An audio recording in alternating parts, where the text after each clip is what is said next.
Assalamualaikum warahmatullahi wabarakatuh. Untuk pertemuan ke-7 mata pelajaran KD3 kelas 12 KPR, kita akan membahas tentang perawatan dan sterilisasi macam-macam peralatan medis. Kalau kemarin kan membahas macam-macam alat medis dan juga fungsinya.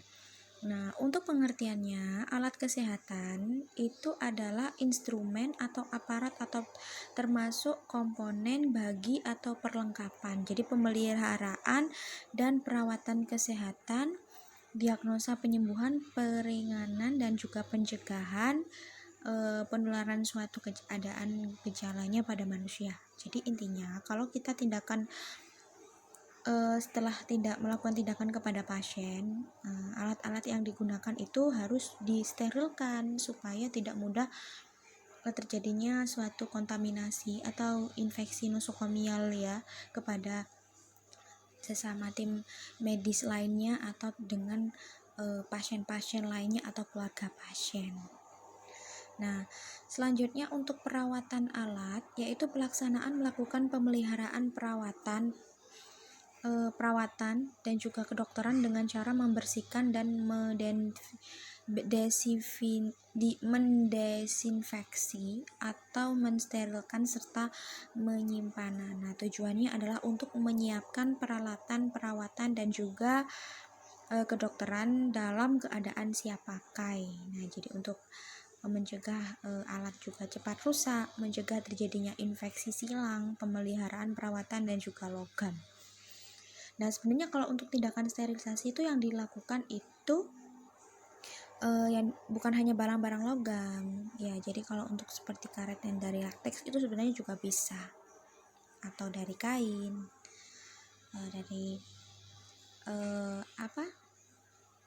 dari kalau untuk plastiknya itu contohnya misalkan seperti handscoon yang bisa disterilkan ya. Untuk sterilisasi sendiri, itu pengertiannya adalah proses pembunuhan semua mikroorganisme termasuk spora bakteri pada benda yang telah didekontaminasi dengan cepat. Tujuannya untuk membebaskan alat-alat dari kuman, bakteri, dari kehidupan mikroorganisme, patogen dan apatogen, dan juga sporanya. Jadi untuk mencegah terjadinya infeksi silang dan penularan penyakit dari seseorang ke orang lain. Kemudian penggolongan alat kesehatan.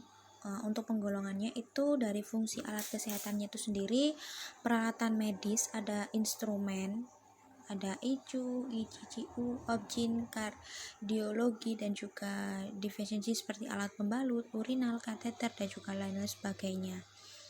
Nah, ini sifat-sifat kesehatan. Nah, untuk penggolongan alat-alat kesehatan menurut jenis pemakaiannya dibagi menjadi dua. Untuk peralatan yang habis pakai, consumable, dan juga peralatan yang dapat digunakan secara terus-menerus. Nah, kalau peralatan yang bisa digunakan secara terus-menerus itu misalkan seperti stetoskop, tensi digital atau tensi lainnya, termometer, tapi harus setidaknya dibersihkan dulu menggunakan alkohol supaya kuman yang melekat pada alat tersebut mati ya. Terus kemudian kegunaannya, ini menurut kegunaan alat kesehatan dibagi menjadi dengan kekhususan ya. Jadi kegunaannya itu apa? Misalkan gunting, ada gunting plester, gunting tali pusat, gunting episiotomi, klem terus pinset anatomi, pinset AJ, terus dan lain sebagainya, banyak sekali. Ada korentang juga. Kemudian misalkannya peralatan bedah, peralatan objin, peralatan ortopedi, peralatan THT. Selanjutnya untuk lama pemakaian umur. Nah, alat kesehatan yang tidak memerlukan pemeliharaan atau hanya satu kali pakai, disposable. Biasanya kalau contohnya disposable itu yang bersifat bersih ataupun steril, tapi hanya bisa digunakan satu kali saja. Habis itu setelah digunakan buang dan tidak bisa dipakai ya.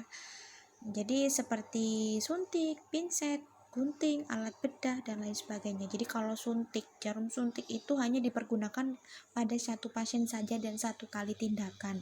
Selanjutnya itu kalau untuk melakukan tindakan selanjutnya harus menggunakan alat atau suntikan yang baru ya, atau speed yang baru. Untuk bentuk alat kesehatannya, alat-alat kecil seperti jarum suntik, alat bedah, THT dan juga gigi kateter, alat-alat perlengkapan rumah sakit, alat-alat laboratorium, alat-alat radiologi. Nah, untuk penyimpanannya, ini alat-alat perawatan, alat-alat kedokteran, alat-alat laboratorium. Jadi ini alat-alatnya memiliki berbeda-beda ya, sesuai dengan kegunaan dan fungsi masing-masing. Kemudian alat-alat kedokteran gigi, alat optik, alat bedah, alat-alat bedah tulang, alat kedokteran hewan dan lain sebagainya. Untuk macam-macam alat kesehatan medis ada peralatan elektronik. Nah, ini untuk peralatan elektroniknya merupakan alat yang menggunakan sumber daya listrik, misalkan elektropalografi, unit termografi, unit monitor EKG, ventilator manografi dan lain sebagainya. Untuk peralatan dari bahan logam misalkan forceps, ekstraksi, gunting, heating dan lain sebagainya. Untuk peralatan dari bahan baku gelas, nah ini dari bahannya dari Pyrex ya, atau fiberglass ya, yang bening itu contohnya ekstrak vakum, pipet, tabung reaksi, bureks, tabung WSD. Nah, untuk peralatan dari bahan-bahan baku karet ini misalkan boli-boli panas, sarung tangan dan juga handscoon. Nah, jadi dari macam-macam peralatan dari mulai A sampai D, kalian kalau misalkan penasaran, kalian bisa download sendiri gambarnya atau kamu cari tahu alat ini apa sih, seperti apa sih wujudnya di Google ya. Kemudian untuk perawatan alat kesehatan, nah untuk peralatan alat kesehatannya itu peka terhadap goncangan dan perlu dihindari dari goncangan. Nah, jadi misalkan tidak tahan suhu di atas 25 derajat Celcius. Nah, untuk keterampilan pengetahuan, jadi sasaran pengukuran telah dipahami, persiapan metode dan juga kondisi alat baik atau tidak. Nah, jadi kalau untuk elektronik itu misalkan aturan bacanya itu hindari kontak langsung dengan matahari, dengan benda tajam lainnya, dengan kontak gas-gas beracun lainnya. Nah, itu harus dihindari ya. Jadi harus mematuhi aturan yang ada di petunjuk penggunaan alat tersebut. Kemudian untuk peralatan dari bahan baku logam biasanya terjadi karetan ya, simpangan pada temperatur tinggi dan juga lingkungan kering. Nah, jadi disimpan ya pastinya. Kalau alat sudah disterilkan ya, sudah intinya tidak boleh digunakan ya, jadi harus bebas dari debu, kotoran, air. Baru kalau sudah ada tindakan baru kita gunakan alat tersebut.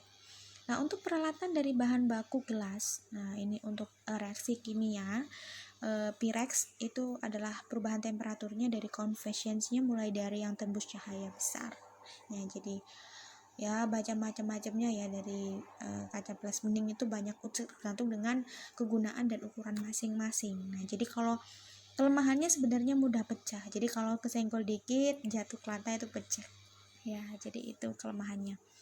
Kemudian untuk perawatan yang perlu diperhatikan, ini penyimpanan suhunya itu kurang lebih 27-37 derajat Celcius. Untuk tempat penyimpanannya diberi silikon ya, supaya tidak rentan pecah atau retak. Untuk membersihkan debu dengan alkohol, dengan aseton, kapas dan lain sebagainya. Untuk perebusannya masuk ke dalam air dingin, kemudian panaskan secara bertahan.